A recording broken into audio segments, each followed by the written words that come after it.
Hello, my name is Samantha Hallows and I'm a student studying a Master's in Early Years Teaching in Dublin City University.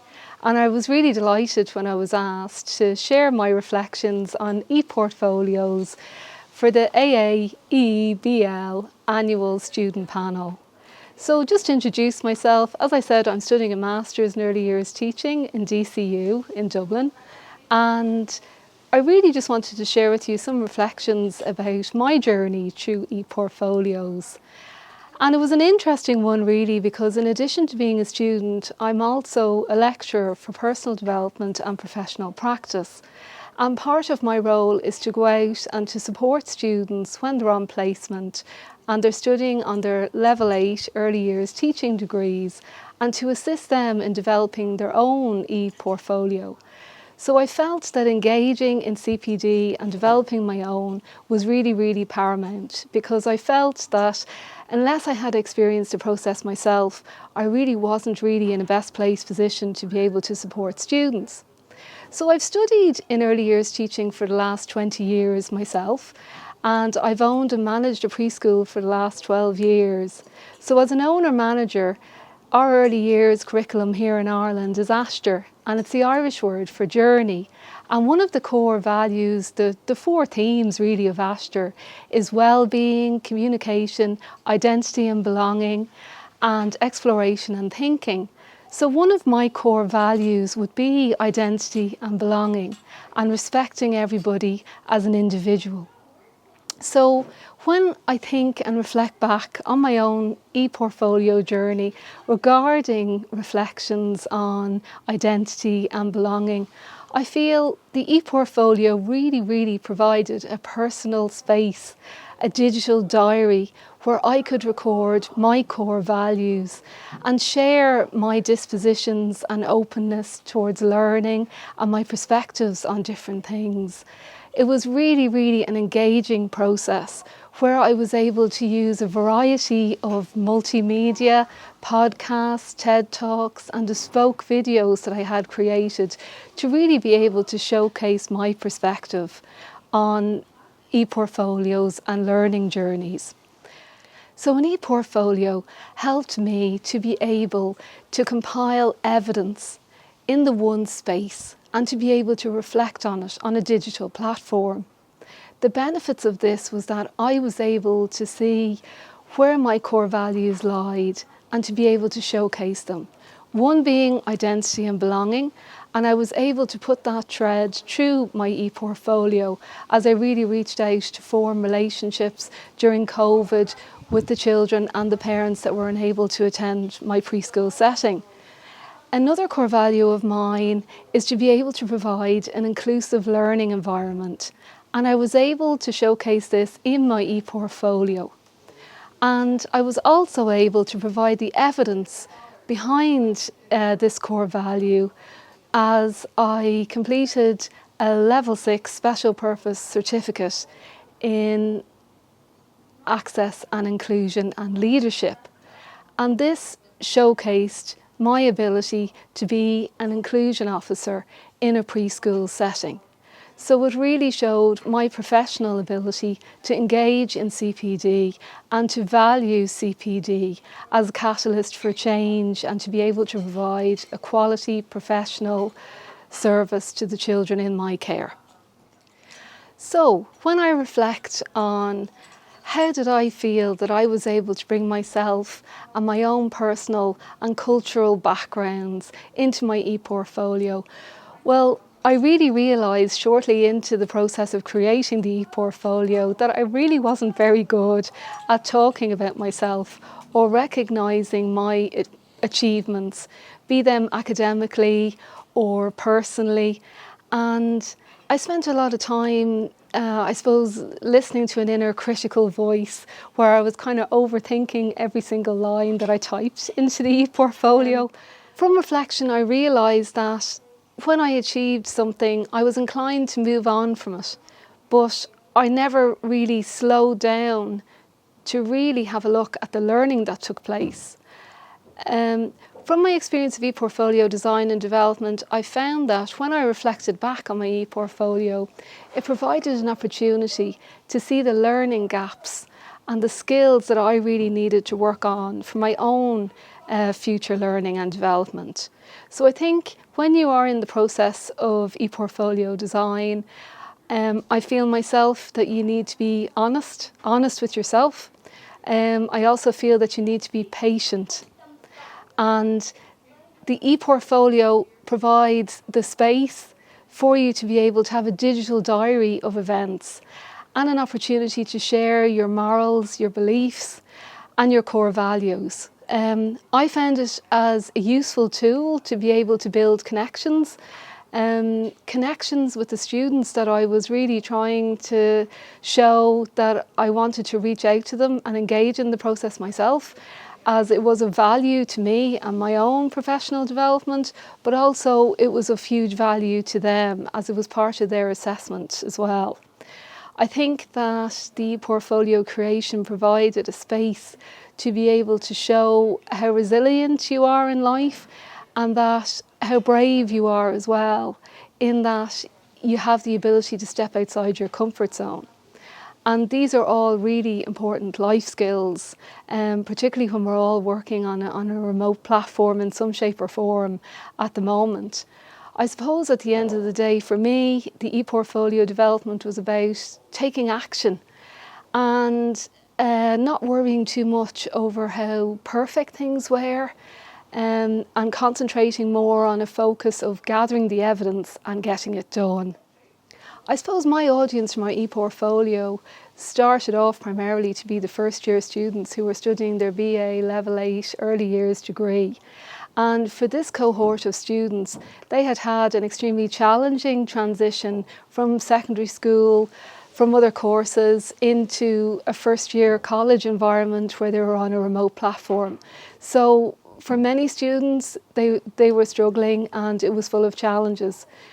For me as a student myself, engaging in my mentoring module of my master's, it was a new experience for me as well, to be completing a module online. It was something that I had never done before, and I was struggling in my own way as well. So I feel that through the ePortfolio, it was really good that I was able to show the students that it's okay to reach out and ask for help if you're struggling with something or if you're finding it challenging. And that was my role, to be able to support the students. But it was also a tool in my ePortfolio that I was able to show that I'm not afraid to ask for help myself as a student. And I asked Dr. Mary O'Kane to collaborate with me because she would be an expert in well-being. And I knew this from when I was studying in Maynooth and I was completing my Level 8 degree. So I reached out to Mary O'Kane and I asked her, would she do a YouTube video with me on tutor and student well-being on a digital platform?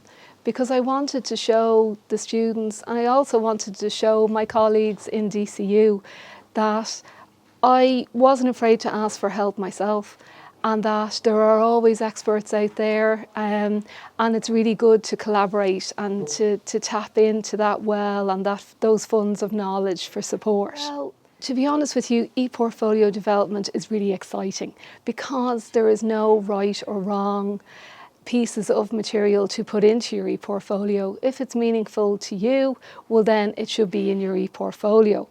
It's not prescriptive like doing an assignment or writing information for an exam. There's no necessitation for certain quotations from certain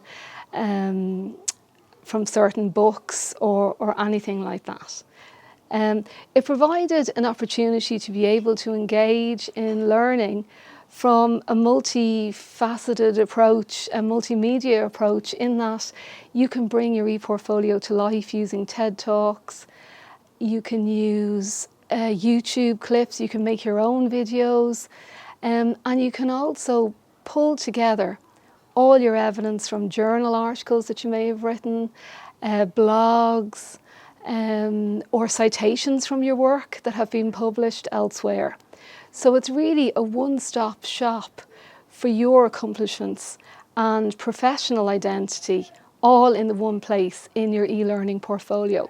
And the great thing about having everything in the one place is that you can always add to it as you go along. As I said before, for me, I found that the ePortfolio, it is a journey and it's a continuous journey. And it's up to you when it ends. And if you're passionate about lifelong learning, as I am, indeed, this ePortfolio can last you a lifetime. I feel that the ePortfolio for me provided me with an opportunity to identify areas that I needed to work on, my particular gap in skills, and it encouraged me to be able to really reflect on these issues and to take action and to engage in CPD. And indeed I did address those issues and completed a digital literacy cert. I was teaching in reflective practice, but I hadn't engaged in Pacific CPD around that, and I engaged with the National Forum to be able to get a digital badge in reflection, and also one in the facilitation of reflective practice as well. So it's great to have those digital badges at hand to be able to show my commitment to professionalism on my professional journey as well. So the ePortfolio is really a celebration of learning and a celebration of your own personal achievements. For me, it was really the reflective process, because I found when I read back over my ePortfolio, it really instilled a can-do approach. It reminded me of the challenges that I faced when I went to do various new things, and indeed recently engaging in the fellowship process I found extremely challenging. And I found that when I read back over my ePortfolio, it gave me the confidence to be able to say, yes, I can do this, and to keep going and to help my resilience as well. I found that the ePortfolio really, from reflection on it, it helped me realise how much I had stepped outside of my own comfort zone and how I now perceive failure. I now perceive failure as part of the learning journey, and that I realise that, you know, when you don't succeed at something at the start, that you have to just keep going. All you're doing is just finding ways that don't work, but that doesn't mean that it won't work in the end. So it supports resilience, it supports building your confidence, and it really supports that can-do attitude so as you'll be able to take action in future learning. Something that I would recommend is that if you have the opportunity to get some feedback on your ePortfolio, be it from a colleague or somebody that you really regard as an expert in a particular area, it's really beneficial as well. Because to have that additional support and advice at hand can really support your own development of a professional identity along the way. So what would I do differently if I was to create another ePortfolio, or what do I wish I had known at the start of this process?